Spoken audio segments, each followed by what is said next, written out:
Welcome back and welcome to a sort of event wrap-up video. I have been to a couple of very exciting book events recently, and so I thought I would try and film some of the fabulous fun that we had at these book events.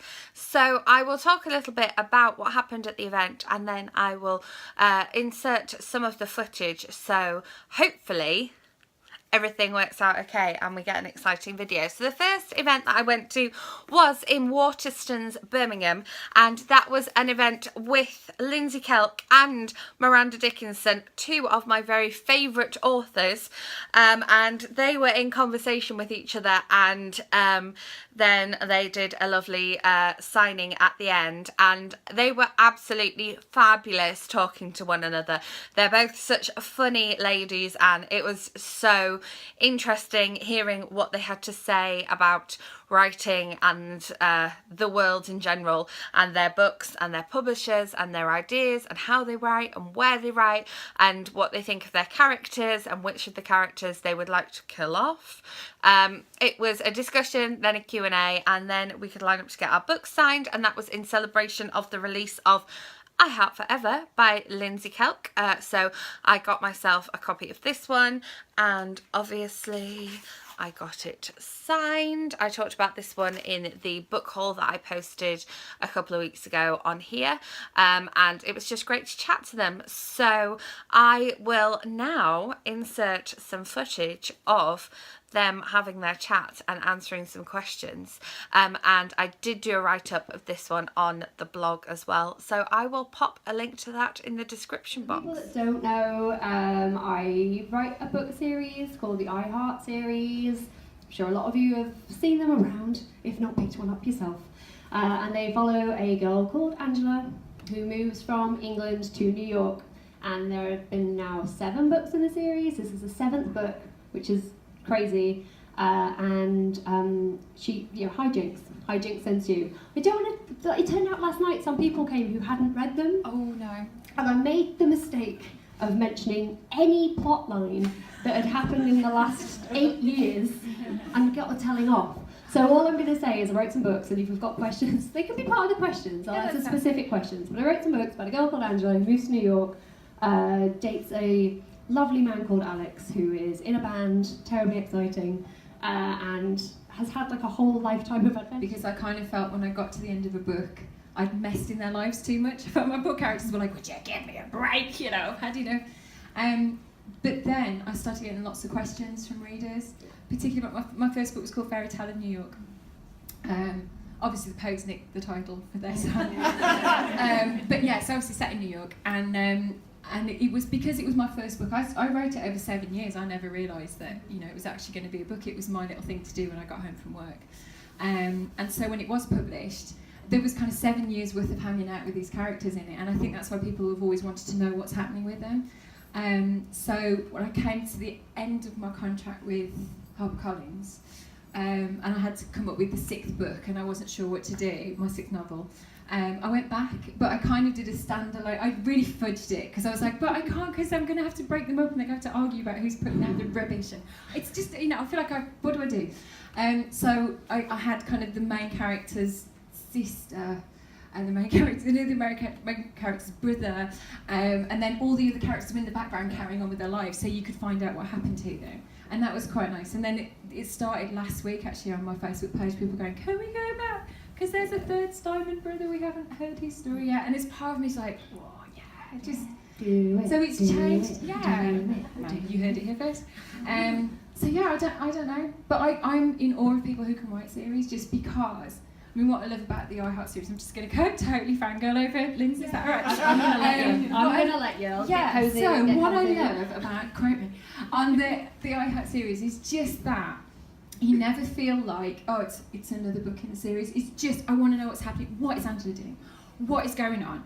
What's happening? You know, and I love that. And every book feels really fresh. Yeah, but she wants to know if I could only watch one thing on TV forever, would it be wrestling, Law and Order SVU, or Teen Wolf? It wouldn't be Teen Wolf, because my boyfriend actually used to work on Teen Wolf. He was an editor, not an actor, to clarify. He was not a Teen Wolf himself. He was an editor, so I don't want to watch that ever again, because all of this when he comes home. You can't enjoy it anymore. Oh man, I love wrestling, but I do love me some Law and Order SVU, and it's not healthy. It's not a healthy addiction. I don't know if anyone here watches Law and Order SVU. I feel like you must, because there are humans in this room, and it's the best thing ever. Oh, but that's finite. There's a finite number, so I think I would pick wrestling. I love wrestling. My name's Lindsey, and I love wrestling.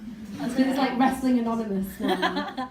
And then the next event that I went to was on Saturday the 30th of September, and that was an event that Hillingdon Libraries and Simon & Schuster Books in the City put on at a golf club in Northwood, I want to say Northwood, and that was an event with 5 fabulous Books in the City authors and their books, and as always I have some footage that I will insert, but first of all I will show you what we got at the event, because we were given the ever fabulous Books in the City gift bag, goodie bag amazingness, and it had a couple of gifts inside it, and of course I took along some books to get signed. So one of the things that was in the goodie bag was this fabulous Scribner notebook, which is gorgeously bound, and inside, I mean, firstly, beautiful end papers for a notebook, but also it's got like little pictures and little quotes from books in there, and these are scattered just sort of sporadically throughout the notebook, which hopefully will be nice and motivating for us budding writers out there. Then of course there was also a book in the bag. Let me find my book. I've got a big stack of books down here.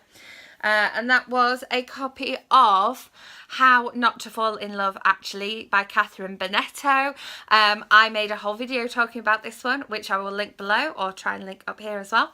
And I gave away my copy of this one because it was such a good read and I wanted to push it on someone else to read. So I am pleased to have another copy of this one. And I took with me my copy of The Picture House by the Sea by Holly Hepburn, and then I got my copy signed. I also bought, whilst there, a copy of the brand new Heidi Swain novel, Sleigh Rides and Silver Bells at the Christmas Fair, which is, I think you can see here, is kind of embossed and gold and gorgeous. You can see it's kind of raised up, and she was lovely enough to sign this one as well.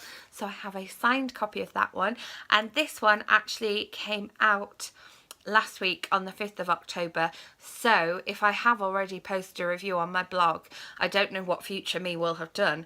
I will link it below. Let's see.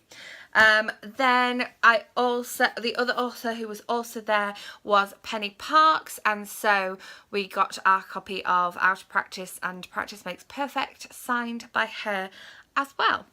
The other 2 authors who were there were Danny Atkins and Julia Ashton, but I already have signed copies of their novels, so I didn't take a copy to get signed, partly because my copies were in Denver, and the last couple of books theirs that I read on ebook form, so I didn't take those ones, but it was a really fun day, and so I will leave you now with the footage of that event.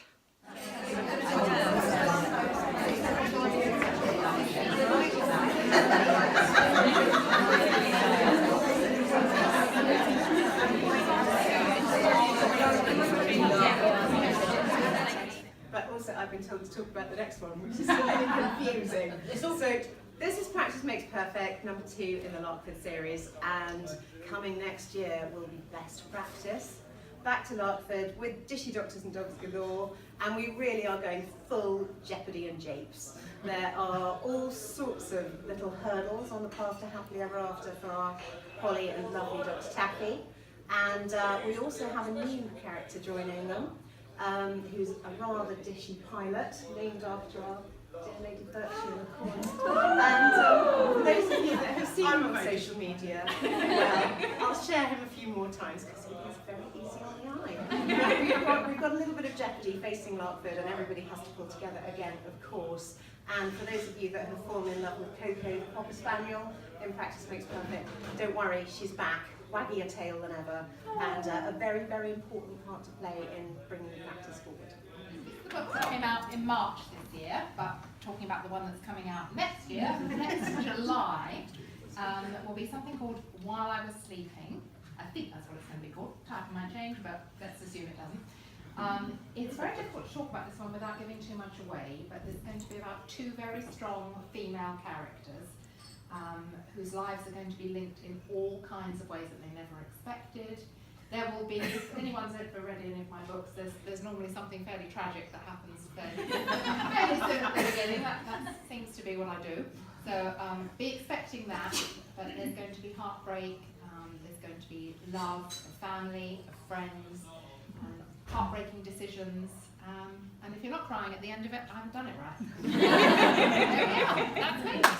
I was assigned the same room that Matt Smith stayed in when he was a student at UEA. Ooh. My family are 4th generation Fenland farmers, and that's why I chose to set my books in the fictitious town of Wimbridge, because it's set in the Fens. True!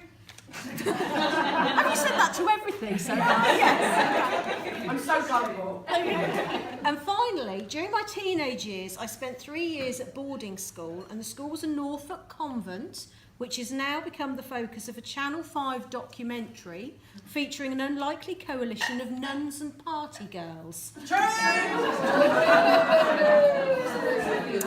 Make it up what you will. So good, yeah. No Matt Smith in my bedroom.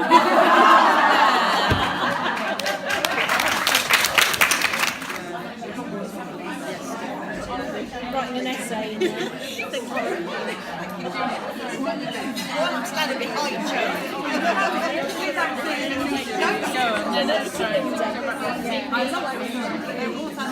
Is it? Did they?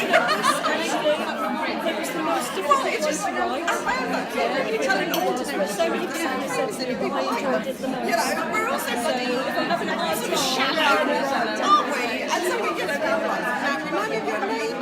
All came back together. Oh, I know, it's really interesting to know that that's what you enjoy reading. It's really helpful to know that. You need to create another village. Thank you for making me sound. Oh, glad you came today. It's a nice thing. So thank you very much for watching. I hope you enjoyed this slightly vlog style footage, and I will have another video for you soon. If you enjoyed this, then please give this video a thumbs up, and also let me know what you thought in the comment box below, because you know, you give me feedback, I can change things and adapt things and plan my videos accordingly. As I say, I'll have another video for you soon, so make sure you are subscribed, and I will pop up in your subscription feed with my new video either this week or next week. So I will see you then. Thanks for watching. Bye.